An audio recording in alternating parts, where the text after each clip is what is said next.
لو أنزلنا هذا القرآن على جبل لرأيته خاشعا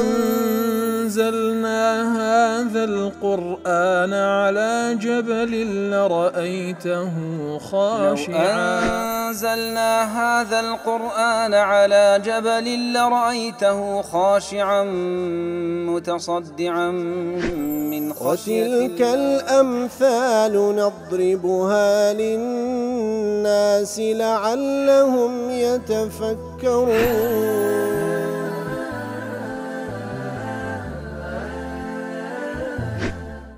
الحمد لله والصلاة والسلام على رسول الله وعلى آله وصحبه ومن والاه.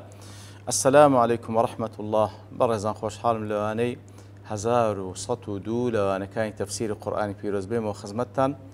ومن بس رزامة رب العالمين وهي ودارم إوي آزي السودي لور بقرن. أعوذ بالله من الشيطان الرجيم. بسم الله الرحمن الرحيم. إن في اختلاف الليل والنهار وما خلق الله في السماوات والأرض لآيات لقوم يتقون. والله خوشويستان دفرن بيقمان لجياوازي نواش وروجو همو أواني الله تعالى لآسمان كانوا زي خلق كردية تندين آيات بلغيت ده لبو كسانك كوا يتقون تقوايا هي. ابن عاشور ضري فهذا استدلال آخر على انفراده تعالى بالتصرف في المخلوقات كاتا أو آتاش عين بلغهنا نويش تلال لأن الله تعالى لسروي هر أويان بتنها الله تعالى كوا تصرف لنا ومخلوقات كان خويدك. وهذا لون آخر من الاستدلال على الإلهية يترأوى الشوازي شديكيا ألا شوازة كان بلغهنا ولا سر برستراويتي الله تعالى كهر أو برستراوي بحقه ممزوج بالامتنان عن المحجوجين به كواتا تيكلا لقال أو منتي كواخواي قورة صاحب منته فضل نعمته لسر بندكاني بوي كوا خلقي كردية تاوكو جيانش خوش بجيان.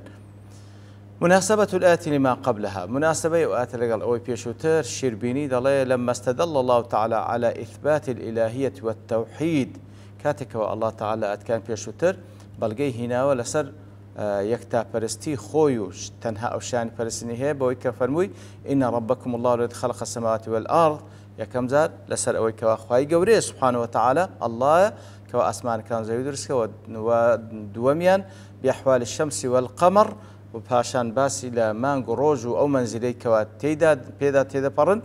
أنزا سيمزاد إن في اختلاف الليل والنهار إنزا خواهي سبحانه وتعالى إشارة بجوازي شو روشكر أي بالمجيء والذهاب والزيادة والنقصان إتر جوازي بين الشو روش بهات نسونيانو بجوازي نيوان بابلين دريجي وكورتيانو تاريخي وروناتيان وهروها تسارم زار وما خلق الله في السماوات ووكا الله تعالى خلق كرديا لأسمان كان لملائكته لما نقول لروجو وهمو أوشتاني تر همو يبلغن لسر عظمته قوري أو ذاته كهر أو شاني فرسنة. ابن عاشور ضلي عين ضلي أوش أو آتش استدلال شي ترى بلغ هنانو يشتر لسر وكا الله تعالى هر أو خلق كرديا وهر أوش تقدير ذكاتا وهو استدلال بأحوال الضوء والظلمة وتعاقب الليل والنهار تروى خوايقور إشارة دكالو آتا بويك لدوايك هاتني شو روج وروناتشي وتاريخي كأوشيان عبرتي شزور قوري لوردجيري وهو ما فيه من عطف قوله تعالى وما خلق الله في السماوات والأرض إتر دواتريش كوازياتر دفر بقشتي أو إلى أسمعنا كانوا زي خوايقور درست كرديا كوا أوشيان أعم من الدليل الأول أوشيان واتب فراوان تر أوزا خواي قوري بلغي دين توا لبروي أو إلى أسمان كان لزويدا وتمانغو روجتو همو أوشتاني كواتيدا إتر هر هموي بلغن لسرتي لسر أو فري عظمتي أو ذاته شاني فرستني هي. إن في اختلاف الليل والنهار أي في تعاقبهما وكون كل منهما خلفة للآخر كواتا لا جیاوازی نوان شو روج و لدوا یک هاتنی شو روج کاتێکەوە بۆ شێوەی ئختلافیان لە تاریکی و لە ڕووناچی لە ساردی و لە گەرمی ولا كرتي ودريجي ابن عاشور دلي فيه تأكيد هذا الاستدلال بحرف إن بإن خواهي قول جملة كيدا سبيكر لبو التأكيد لأجل تنزيل المخاطبين به الذين لم يهتدوا بتلك الدلائل إلى التوحيد منزلة من ينكر إن في ذلك الآيات على الوحدانية كواتا بالنسبة له كساني كوا أو آياتاني لو بون ورداه براستي كاللان أوانو هشتا ببلغ ناسي لسر وحدانية خواهي قوله خواهي التأكيد لذلك إن بإني تأكيد سنز راششان لبو التأكيد كرنوا تاوكو أو بشرف كرب كاتو براستي أو هم آتو بلغا كلا لو وجودي داهي هر همو يبلغن لسر وحدانية خواهي قوله كخواهي قوله تأكيد لسر كرتو وما خلق الله في السماوات والأرض أويكوا لا أسمان كانوا زي خلق كرديا لمانجو لروجو لأستيركانو لدارو لبردو لبحرو لتشياو لهم أوشتانا لآيات لقوم يتقون أي لآيات عظيمة هم آيات جورا دال على وحدة مبدعها هم يبلغن لسر أو ذاتي كوا إبداعي كرديو لنبون وهنات يبون وهروها بلغي لسر أو بري قدرته دا صلاتي أو ذاته أو بري حكمتي أو ذاته بديار دكبي بلان چه سودي لوردقري لقوم يتقون أواني كوات بتايبت سودي ودق متقية كانن لبروي هم المنتفعون بنتائج التدبر فيها براستي أوان كاتكوا تيرامان دكنوا فكري لي دكنوا أوانا سودي لوردقرن فإن الداعي إلى النظر والتدبر إنما هو تقواه تعالى براستي أوي كوا هاني إنسان ددا كبير لو بونا وربكاتوا وهروها أوي كوا هاني الدولة عاقبتي خوي درسم متقية كان كواتا تقواك هاني خاونك يدكوا بير لآتكاني كوني وآتكاني قرآن في رزق بكاتوا وهروها لقدر بير كرنا وكي أو ذا حذري خوي وربقري كوا خوي قور أو همو عظمتي كنيشان دلاونا وري كوا بلقيل سروي أو همو خلقته أو همو تكداي بزاندية بلقي لسر أو جيانة بهوانتنا هاتي وببي هدف ناروا حساب كتاب لدواء إنسان بيست حذر خويل وربقري ابن عاشور جدالة كخواي قد فرمي لبو متقية كان بتابة سود لوردقرن ديال بروي هم الذين يحذرون من الوقوع في شيء مما يخالف مراد الله سبحانه بروي متقية حذري هيك وبكوتناو دائريك وكوتش معبرين بكوتناو كارك كخواي قور سبحانه وتعالى منعي كردي بستنا أو كارو وهو هر أوانش لعاقبة كار خلافة كان ده ترسين إتر فيحملهم الخوف على التدبر والنظر براسي متقية كانا كوا أو تقوى هانيان ددا كبير بكانوا لا تكاني خواي قورو وهروها بندي لور بقرن وفي مناسبة حسنة وهو آتش مناسبة ساجتة حيث جعلت الآيات هنا لقوم يتقون أو آتان كسود لورقن خواهي قد فرميتشينا متقية كان لأن السياق تعريض بالمشركين الذين لم يهتدوا بالآيات أبرو السياق آتا كان زيادة وكو تعريضك وكو هاندانك وكو باس كردني كساني شي مشركة كأوان لم يهتدوا بالآيات أوان تمشاك مشركان براسي أو آتان نابت ما يرينمون لبو أوان ليعلموا أن بعدهم عن التقوى هو سبب حرمان من الانتفاع بالآيات تاوكو آنج بزانا براسي كسي مشرك كالتقوينية لو يدور لوي محروم لوي كواسود لآتكاني خواهي قولور بقري وأن نفعها حاصل للذين يتقون نفعي بابني سود ورقرتن لآتكاني كوني وهروها قرآن بيروس لو تشيا لبو كسانش متقية أواني كوا حذريان هي توشي قمراي بين فالمتقون هم المتصفون باتقاء ما يوقع في الخسران كسي متقي أو كسي كوا التقوى هي خوي دباريزي لو ككاري وكاتوشي خسارة منديبي لو أو تقوى هاني دداتا كوا هو كاركاني نجاحته سعادته بختوري بدزبينيتن لا كلا ضمني هو كار كان جبريتي لا بيركدنا ولا أتكاني خواي قول سلأت كان كوني سلأت كاني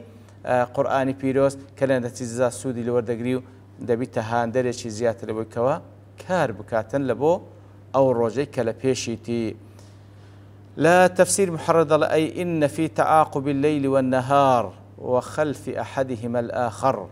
كواتا لبدوايك هاتني شو روش وفي كل ما خلق الله في السماوات والأرض همو أوشتانك وأخوي وخلق الله أسمان كان لزوي لأدلة واضحة على خالقها همو أوشتانه بلغن لسر أو خالق عظيمك خلق كذا وهلها بلغن لسر ثابت بوني معاد ثابت بوني زندي بوني ولا روج قيامت إن زاد فرمي بلام تشين السودي لوردقرن لبو كسان قوم يتقون غضب الله وعقابه كساني كالتقوى ذا كان خوان ذا بارزن لله أنزام داني أو كاراني كوادو تاري غضب خواهي قوريان ذكاتوا فيصرفون العبادة له وحده لا شريك له أو متقياني كواد تنهى عباد لبو أو ذاته أنزام ددنو ببيع أو الشريش لو بريار بدن أواني كوا فرمان كان خوازي بزيد كان خوان لنواهي وقدر كراو كان ذا بارزن أو كساني كوا لا يحملهم هواهم على خلاف ما وضح لهم من الحق أو كسم متقياني كوا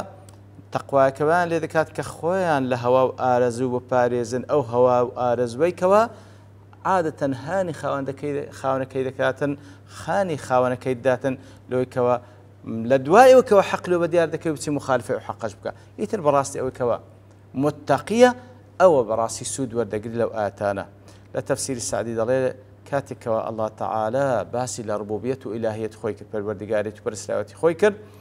إثر خواي جورا باسي لو بلغانه كركوا بلغي عقلينو أو كوالبونا ورداه هموي كبلغان لسر أو بري كمال خواي جورا آثار الشونوار أسماء صفات خواي جوري لسر بديار دكوي إتلمانجو لروج الأسمان كانوا لزوي لهمو أوشتان كواتيدا باس كرديا إنزا باسي لو كر خواي جورا سبحانه وتعالى لو آتا فرمي كسانش متقي سود لو آتان وردقرن لا تبيشتر فرمي كسانه كوا علميا هي سود اللي وردقرن دلالة بروي فإن العلم يهدي إلى معرفة الدلالة فيها وكيفية استنباط الدليل على أقرب وجه بروي براستي بعلم إنسان شارزاد بكوا بتشويك بلغلا وبونا ورد جيره وهروها استنباط هرينزاني بلغلا نزيكترين ريغا بهوي علم وبراستي دتواني إنسان بلغا لنتيجة بيركنه وربقري وتقواش تحدث في القلب الرغبة في الخير تقواش ولا خاونا كيدك كالرغبة هي برامبر بخي بترسي للشر والخرافة أو والحاصل أو تقوايا أو رغبة أو رهبة أو رغبة برو خير أو رهبة ترسان للشر لتدرس دبي الناشئين عن الأدلة والبرهان وعن العلم واليقين أو رغبة برو خير خبارازي للشر لتدرس دبي لوي كوا لنتيجة بيركدنەوە بەڵگەهینانەوە و سوود وەرگرتن لەو بەڵگانە کە ئەویشیان لە ڕێگە علم و یەقینە إنزا وحاصل ذلك أن مجرد خلق هذه المخلوقات بهذه الصفة كواتا دروست کردنی ئەو هەموو مەخلوقاتە بەو شێوە و ڕێکوپێچیە کە بەڵگەن لەسەر قودرەت و ئەو پەڕی قودرەت و عەظەمەت و علم و ژیان و قەیومیەتی خوای گەورە و هەروەها ئەو هەموو باڵێن وردەکاریە کەوا ئەو هەموو جوانکاریە و وردەکاریە و ڕێکوپێچیەی کە لە مەخلوقاتەکانی هەیە هەمووی بەڵگەن لەسەر ئەو پەڕی حکمەتی خوای گەورە سوبحانه وتعالى و هەروەها ئەو پەڕی علمی خوای گەورە سوبحانه وتعالى و هەروەها کاتێک کە تەماشا دەکەی ئەو مەخلوقاتەی بە شێوەیەک دروست کرد کە ئەو پەڕی مەنفەعەت و مەسلەحەتی بەندەکانی تێدایە وەکو ئەو ڕۆژ و مانگی کە معلومە کە ژیانمان بەهۆیەوە دەسوڕێتن ئیتر ئەوەش هەمووی بەڵگەیە لەسەر ئەو پەڕی ڕەحمەتی پەروەردگار و هەروەها گرنگیدانی پەروەردگار و ڕەحمەتی پەروەردگار بە بەندەکانی و ئەو پەڕی چاکەکاری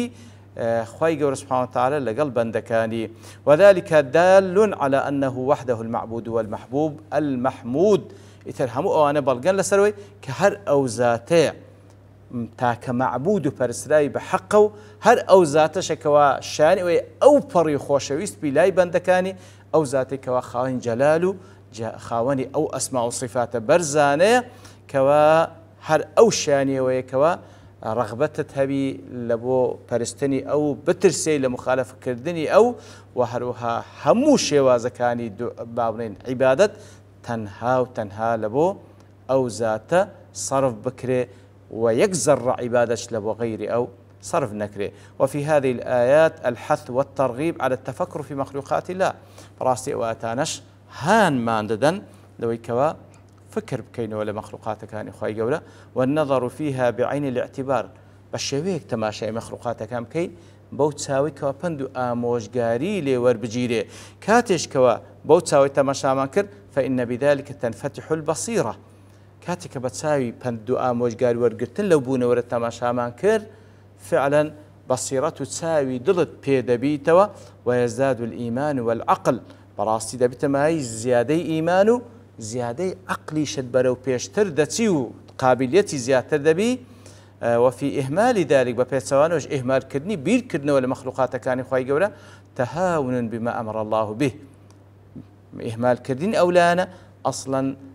تقصيرية لا جيب ذكرني فرمانك الله تعالى فرمان بيكر بيست أصل وابير لبكينوا كواتبير نكرنوا تقصير كرنا لو فرماني خواهي جورا وإغلاق لزيادة الإيمان أتبخودة درجي داب خلوي كوا إيمان بزيادة وجمود للذهن والقريحة وعرفها بخود